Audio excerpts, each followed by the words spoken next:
بسم اللہ الرحمن الرحیم۔ السلام علیکم بچوں، Dubai international public school and college Mansehra سے میں آپ کی ٹیچر۔ جماعت آپ کی جو ہے 10ویں ہے اور مضمون آپ کا اردو ہے۔ بچوں ہم نے ایسا گرامر سٹارٹ کیا تھا اور اس کے پہلے لیکچر میں نے آپ کو لفظ اور اس کی اقسام اور کلمہ اور اس کی اقسام بتائی تھی، ٹھیک ہے۔ کلمہ کی اقسام نے ہم نے اسم کو لیا تھا اور اسم کی ہم نے جو اقسام کی تھی اس میں معرفہ کی اور اس کی اقسام کو ہم نے ختم کر لیا تھا۔ آج ہم اس میں نکرہ اور اس کی اقسام کو پڑھیں گے، ٹھیک ہے۔ اس میں نکرہ جو ہے ایسا اسم جو کسی عام شخص یا چیز کے نام کو کہتے ہیں، اس میں نکرہ، اور اس کی اقسام کون سی ہیں؟ اس میں اعلیٰ، اس میں مصغر، اس میں مکبر، اس میں صوت، اس میں ظرف، ٹھیک ہے۔ اب اس میں اعلیٰ کیا چیز ہے؟ اس میں اعلیٰ چونکہ اس کے نام سے ہی ظاہر ہے آلات سے نکلا ہے، اور آلات میں کیا کیا چیزیں ہیں؟ اوزار، ہتھیار وغیرہ، جیسے درانتی، آری، پلاس، پیچکس وغیرہ، یہ ساری چیزیں کیا ہیں؟ اوزار یا ہتھیار کہلاتی ہیں، ٹھیک ہے۔ اس کے بعد ہم نے اس میں مصغر یا اس میں تصغیر پڑھیں گے۔ اس میں مصغر یا اس میں تصغیر کی تعریف جو ہے جو کسی اسم کی چھوٹائی کو ظاہر کرے، اور اس میں مکبر ہے وہ اسم جس میں کسی اسم کی بڑائی ظاہر کی جائے۔ اب ہم مثالیں دیکھیں گے۔ پہاڑ جو ہے وہ اس میں مکبر ہوگا اور پہاڑی جو ہے اس میں مصغر ہوگا، ٹھیک ہے۔ یعنی بڑی چیز مکبر کہلائے گی اور چھوٹی چیز مصغر کہلائے گی۔ اسی طرح باغ جو ہے اس میں مکبر کہلائے گا اور باغیچہ جو ہے اس میں مصغر کہلائے گا۔ پیالہ جو ہے اس میں مکبر ہوگا اور پیالی جو ہے اس میں مصغر ہوگی۔ یعنی کہ کسی بھی چیز کی جو بڑائی ہوتی ہے اس کو ہم مکبر کہیں گے، اور کسی بھی چیز کی جو چھوٹائی ہوتی ہے، یعنی چھوٹی چیز جو ہوتی ہے بڑی چیز سے جو نکلے، ٹھیک ہے، تو وہ اس میں مصغر کہلاتی ہے۔ اس کے بعد ہم پڑھیں گے اس میں ظرف۔ اس میں ظرف کیا ہے؟ وہ اسم جس میں جگہ یا وقت کے معنی پائے جائیں، اس کی دو اقسام ہیں، ٹھیک ہے۔ یعنی ایسا اسم جس میں جگہ یا وقت کے معنی پائے جائیں۔ جگہ کس طرح؟ اس میں ظرف مکان۔ اب اس میں ظرف مکان کو دیکھ لیں۔ جس اسم میں جگہ یا مقام کے معنی پائے جائیں۔ مقام کے معنی کیسے؟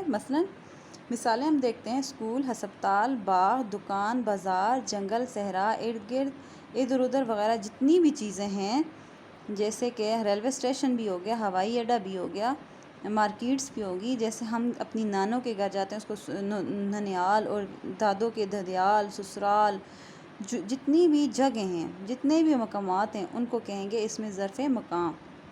اور اس میں ظرف زمان کو دیکھیں، وہ اسم جس میں زمانے کے معنی پائے جائیں۔ مثلا صبح و شام، دن رات، دوپہر، کل پرسوں، مہینہ، سال، برس، صدی، منٹ، سیکنڈ، پل، گھڑی، لمحہ، ہمیشہ، نت، سدا، آئے دن، روز روز۔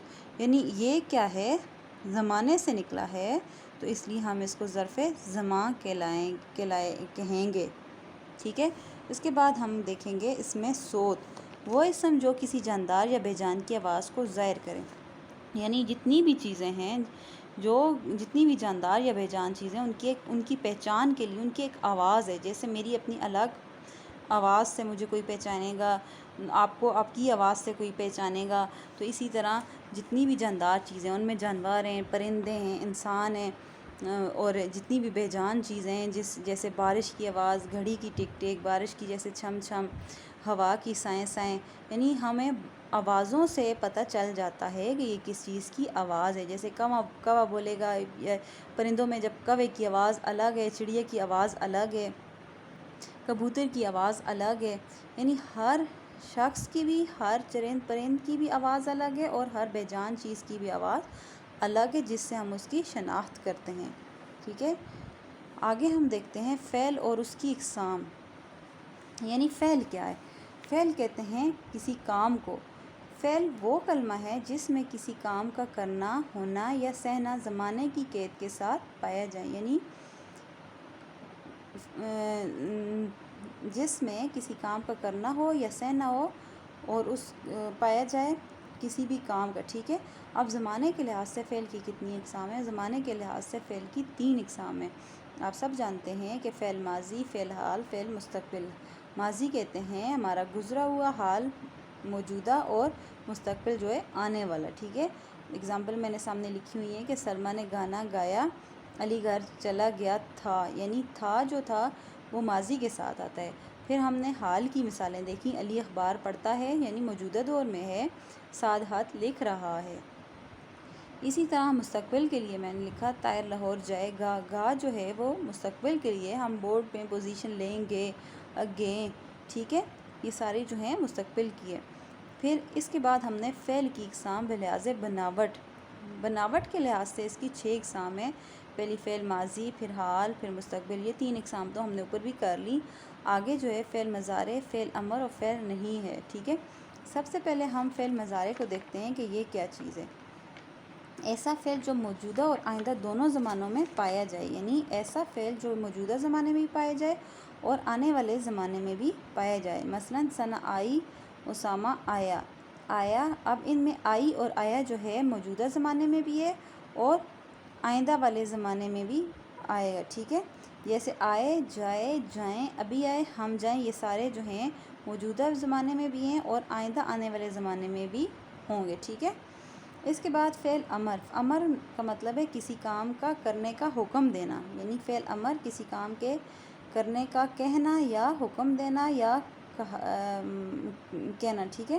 مثلاً میں آپ سے کہتی ہوں سچ بولو، تو میں آپ کو کسی کام کے کرنے کا کہہ رہی ہوں۔ میں کہتی ہوں کھانا کھاؤ، یعنی یہ بھی میں آپ کو کہہ رہی ہوں کہ کچھ کرو تم، یا سبق یاد کرو، یا پھر میں کہتی ہوں مسجد جاؤ، یا یہ ساری جو چیزیں ہیں یہ کیا ہیں، فعل امر کہلائیں گی۔ اسی طرح فعل نہیں جو ہے اس کا مطلب ہے ایسا فعل جس میں کسی کام کے کرنے سے روکا جائے، یعنی میں آپ کو کسی کام سے منع کرتی ہوں، روکتی ہوں، تو وہ فعل نہیں کہلائے گا۔ جیسے میں کہتی ہوں جھوٹ مت بولو، میں نے آپ کو کسی کام سے روکا۔ پھر میں کہتی ہوں غلط کام مت کرو، اب یہاں پہ بھی میں نے آپ کو برے کاموں سے روکا۔ پھر میں کہتی ہوں مت بھاگو یا بھاگو نہیں، تو اس میں بھی میں نے آپ کو کسی کام سے روکا ہے، ٹھیک ہے، سمجھ آئیے آپ کو۔ اس کے بعد ہم کریں گے فعل کی اقسام معنی کے لحاظ سے۔ اب معنی کے لحاظ سے فعل کی 3 اقسام ہیں، فعل لازم، فعل متعدی، فعل ناقص۔ اب فعل لازم کیا ہے؟ ایسا فعل جو اپنے فاعل کو چاہے۔ فعل کیا ہے؟ کام، اور فاعل جو ہے کام کرنے والا۔ جیسے میں کہتی ہوں فریال ہنسی، یعنی فریال اس میں کیا آئے گا؟ فاعل، اور ہنسی جو ہے اس کا فعل ہے، یعنی اس کا کام ہے۔ پھر میں کہتی ہوں فریال دوڑی، فریال اس میں کیا ہے؟ فاعل، اور دوڑی اس کا فعل ہے، سمجھ آئی بچوں؟ نیکسٹ ہم کریں گے فعل متعدی، ایسا فعل جو اپنے فاعل کے ساتھ مفعول کو بھی چاہے۔ اب میں آپ کو اگزامپل دیتی ہوں۔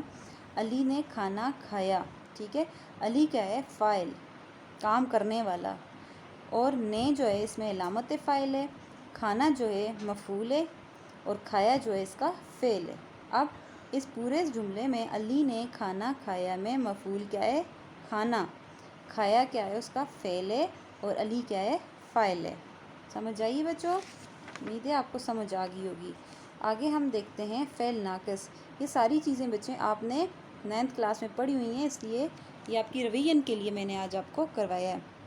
فعل ناقص وہ فعل ہے جب تک کسی فاعل کے علاوہ کوئی اور اسم یا صفت اس کے ساتھ نہ ملے جملہ مکمل نہیں ہوتا، یعنی جب تک کوئی اور اسم یا صفت اس کے ساتھ نہ لگے تو جملہ مکمل نہیں ہوتا۔ جیسے یہ ہمیشہ جملے کے آخر میں ہوتا ہے، جیسے کہ ہے، ہوں، ہیں، ہو، تھے، تھا، تھی، گا، گی وغیرہ، یہ کیا چیزیں؟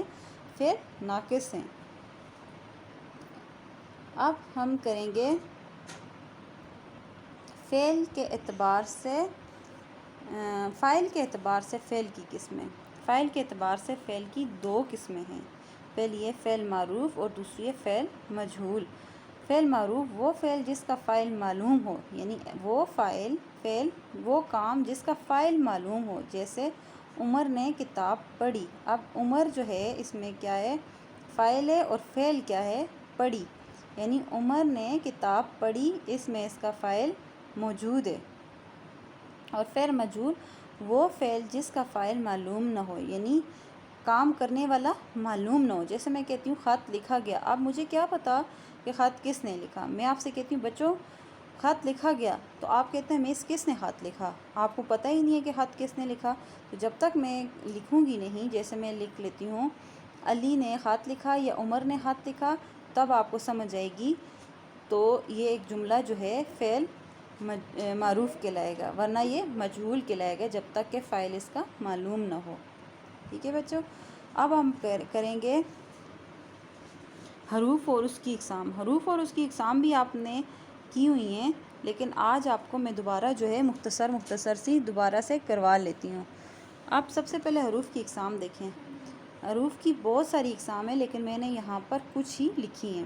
حروف جار، حروف عطف، حروف علت، حروف اضافت، حروف فجائیہ، حروف استفہام، حروف ندا، حروف تشبیہ، حروف شرط و جزا اور حروف تعصف، یہ میں نے آپ کے لیے کچھ لکھی ہیں۔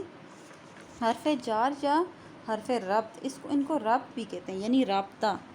وہ حروف ہیں جو اسم کو فعل کے ساتھ ملاتے ہیں لیکن اپنے کوئی معنی نہیں رکھتے، یعنی ایسے حروف جو اسم کو فعل کے ساتھ، یعنی کسی نام کو اس کے کام کے ساتھ ملاتے ہیں لیکن اپنے کوئی معنی نہیں رکھتے، جیسے میں، سے، پر، تک، اندر، واسطے، باہر، ساتھ، لیے، پاس، اوپر، درمیان، نیچے، آئے گا، پیچھے، جانب، طرف، نزدیک، تک، مانند۔ یہ ساری جو چیزیں، یہ جو سارے حرف میں نے آپ کو بتائے ہیں، یہ حرف جار یا حرف ربط ہیں۔ اور مثال اس کی دیکھیں، چھت پر کون ہے، اندر کیا ہے۔ اب پر کیا ہے، چھت پر جب میں نے کہا تو یہ جو ہے حرف جار یا پریپوزیشن بھی ان کو انگلش میں کہتے ہیں۔ اندر کیا ہے، ٹھیک ہے۔ اب اس کے بعد ہم حرف عطف کی مثالیں دیکھتے ہیں۔ ایسے حروف جو دو کلموں کو آپس میں ملائیں، ایسے حروف جو دو کلموں کو آپس میں ملائیں اور یہ دو ہی ہیں، واو اور دوسرا کون سا ہے، اور، جیسے صبح و شام، اعلیٰ و ادنیٰ، احمد اور علی، یہ سارے کیا ہیں، حرف عطفی ہیں، عطفی، ٹھیک ہے۔ اب حرف اضافت دیکھتے ہیں۔ وہ حروف جو دو اسموں کا آپس میں تعلق پیدا کرے، مثلاً کا، کے، کی، را، رے، ری وغیرہ، ٹھیک ہے۔ وہ حروف جو دو اسموں کا آپس میں تعلق پیدا کرے، مثلاً کا، کے، کی اور را، رے، ری وغیرہ۔ آگے دیکھتے ہیں حرف بیان۔ وہ حروف جو کسی بات کی وضاحت کے لیے استعمال کیے جائیں، حرف بیان یا حروف بیان صرف ایک ہے، مثلاً کون سا والا ہے، کہ، کاف ہے جو ہوتا ہے، چھوٹا کاف ہے کہ، وہ صرف ایک ہی ہے حرف بیان۔ مثلاً میں کہتی ہوں، استاد نے شاگرد سے کہا۔ اب میں نے آپ سے کہا، استاد نے شاگرد سے کہا، کیا کہا، کہ سبق پڑھو۔ اس میں جو کہ آئے گا، کاف ہے کہ، وہ حرف بیان ہوگا، یعنی ہم نے کوئی چیز کی وضاحت کے لیے، اس کو آگے بیان کرنے کے لیے ایک حرف لگایا جس کو حرف بیان کہتے ہیں۔ اب حرف علت دیکھیں۔ وہ حروف جو کسی وجہ سے یا سبب کو ظاہر کریں، مثلاً کیونکہ، اس لیے، چنانچہ، تاکہ، لہٰذا، بس وغیرہ، یہ حروف علت ہیں۔ حرف تشبیہ۔ وہ حروف جو ایک چیز کو دوسری چیز کے جیسا ظاہر کرنے کے لیے استعمال کیے جاتے ہیں، مثلاً طرح، مثل، صورت، مانند، ہو بہو، جیسا وغیرہ، یعنی کہ ایک چیز کو دوسری چیز کی طرح، اس کی جیسا، اس کی مانند جو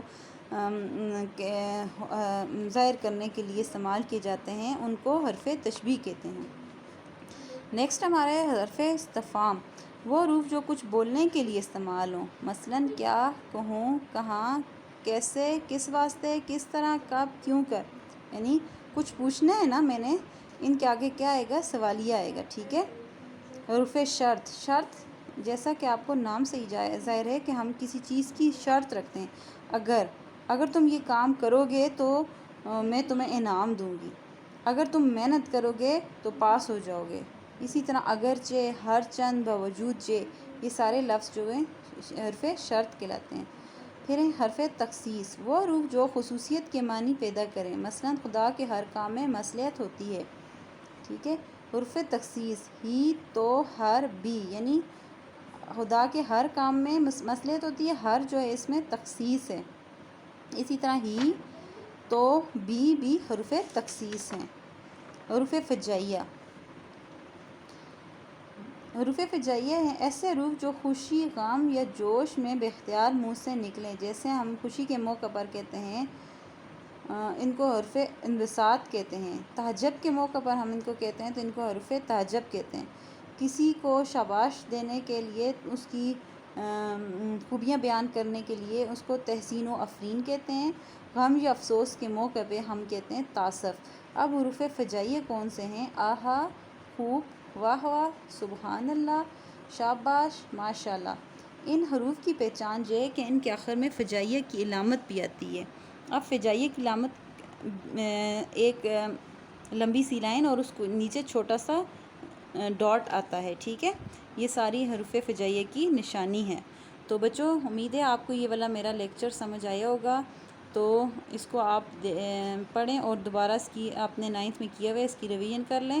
نیکسٹ ویڈیو میں آپ کو کچھ اور مزید کچھ گرامر کے بارے میں بتاؤں گی. شکریہ.